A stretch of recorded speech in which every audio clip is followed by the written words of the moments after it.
Bismillahirrahmanirrahim.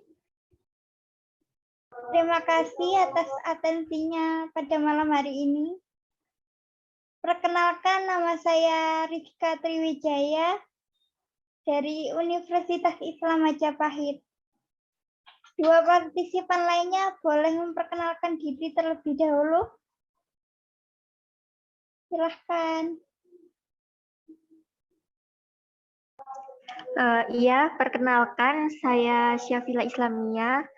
Di sini saya dari Universitas Islam Majapahit dan menjadi partisipan dalam acara konferensi yang diadakan oleh rekan saya Mbak Rizka. Terima kasih. Silahkan partisipan 2. Baik, terima kasih. Perkenalkan, nama saya Raglis Wahyunisi, mahasiswa dari Universitas Islam Majapahit semester 1 dari Prodi Bahasa Indonesia. Terima kasih. Terima kasih. Baik, tanpa harus berlama-lama, saya mulai saja konferensi malam hari ini. Konferensi kali ini kita akan membahas ponsel pintar menjadi pengganti buku. Di era sekarang ini, ponsel pintar sangat menjadi kebutuhan krusial karena segala sesuatu mengenai setiap lini kehidupan sekarang dapat diakses melalui ponsel pintar. Dahulu, ketika orang ingin memperoleh informasi atau berita, mereka harus membaca koran atau melihat televisi terlebih dahulu. Tapi di zaman serba canggih ini, masyarakat cukup dengan ponsel pintarnya saja sudah dapat menikmati berbagai berita. Baru-baru ini pun muncul sebuah isu ponsel menjadi pengganti buku.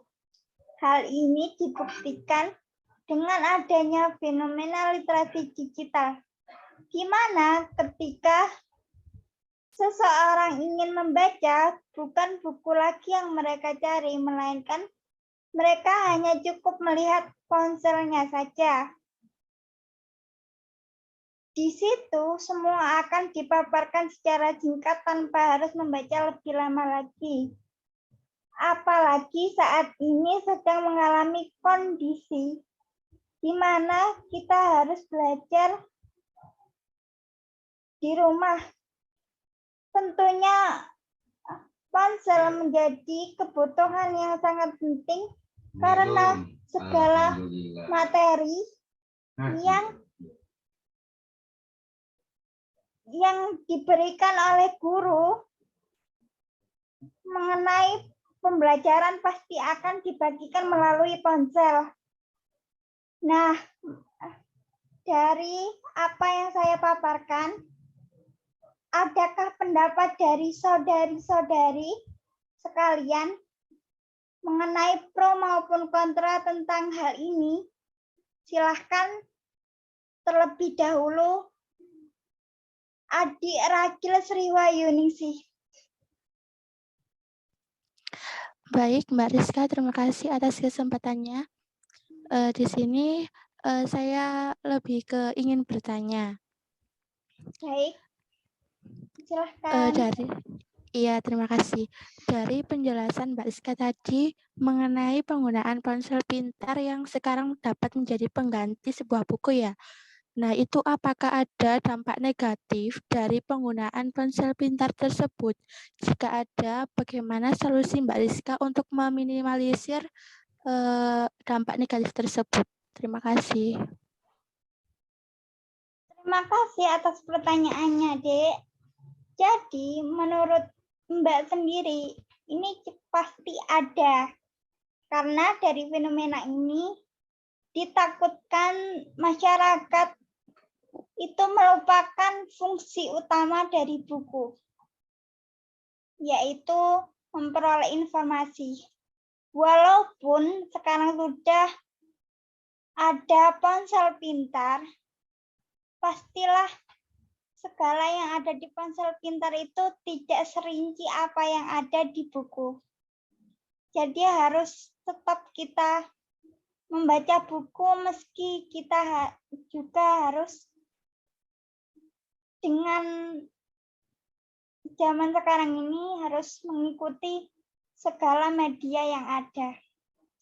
Dan untuk solusinya agar buku ini tidak dilupakan gitu ya, kita sebisa mungkin membaca buku, membiasakan membaca buku dengan durasi yang singkat.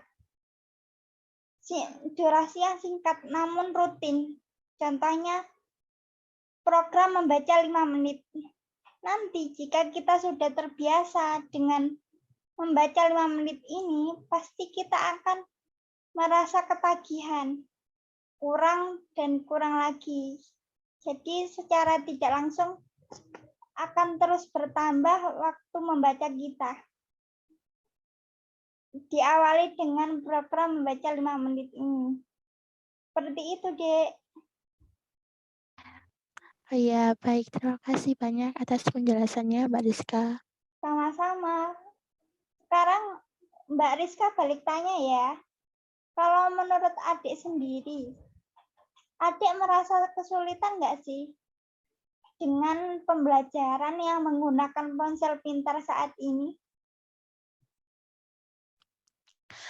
Baik, kalau misalkan kesulitan sepertinya tidak ya, soalnya kan zaman sekarang itu sudah kayak apapun itu pasti kan pakai ponsel ya kan. Kalau misalkan kita nggak bisa ngikuti zaman ya kita bakalan ketinggalan informasi. Jadi ya nggak ada sih kesulitan. Kalau misalkan ada ya kita yang harus tanggap buat tanya-tanya ke temen gitu. Seperti itu mungkin. Oh, iya.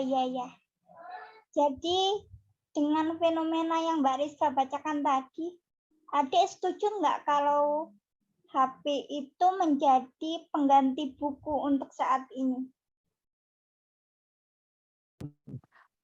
Kalau misalkan untuk sepenuhnya mengganti, saya rasa enggak begitu setuju. Soalnya kan tetap ya buku itu tetap harus dibaca ya meskipun satu hari paling enggak 5 menit harus tetap baca buku, nggak boleh menghilangkan fungsi dari buku itu sendiri meskipun sudah ada ponsel tersebut yang lebih canggih, begitu. Jadi nggak boleh menggantikan sepenuhnya. Oh, oke. Makasih ya, Dek, tentang tanggapannya. Iya, sama-sama. Sekarang aku mau tanya sama Mbak Syafila. Setuju nggak dengan fenomena ponsel menjadi pengganti buku ini, Mbak?